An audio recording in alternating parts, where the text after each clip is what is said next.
परम प्रेममय श्री श्री ठाकुर अनुकूल चंद्रन 137तम जन्मदिवस उपलक्षे विशेष सत्संग।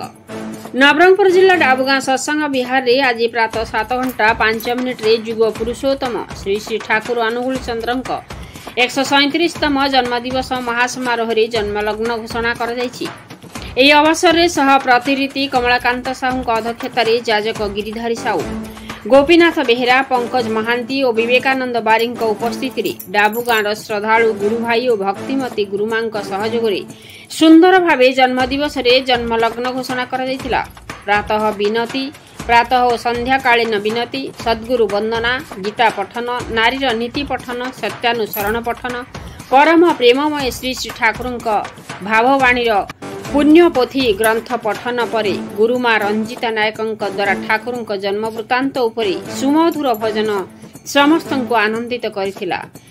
जाजनर सह प्रतिनिधि कमला भई आज दिनटी प्रति प्रत्येक नाममय होई रहिबा पाई निज वक्तव्य रे समस्त भाई और मां माननको सूचई दैथिले। जय राधे राधे भजन परे जाजक गोपीनाथ भाई द्वारा वंदे पुरुषोत्तम ध्वनि गगन पवन प्रकंपित करिथिला। आज 11:30 रे उक्त दिवस पाई एक विराट सत्संग आयोजन करा जाय अनुरूप कार्यक्रम अनुष्ठित होइथिला। आखपाख अंचल बहु संख्यार श्रद्धालु भक्तवृंद आसीथिबा बेले मैदलपुर भाई मानक भजन और जाजन बेस चित्ताकर्षक होइथिला। समस्तक निमंते अन्न प्रसाद व्यवस्था होइथिला। समस्ते प्रसाद खाई निज निज गृह को प्रत्यावर्धन करथिले। नवरंगपुर जिल्लारू रविनारायण महांती रिपोर्ट, मसिया न्यूज।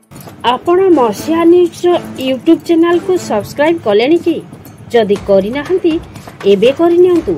एहा सह मसिया न्यूज रो फेसबुक पेज को और ट्विटर को फॉलो करंतु। ता सह मसिया न्यूज रो ऐप आसी गलानी। निज मोबाइल रो प्ले स्टोर रो डाउनलोड करनियंतु। जय जगन्नाथ।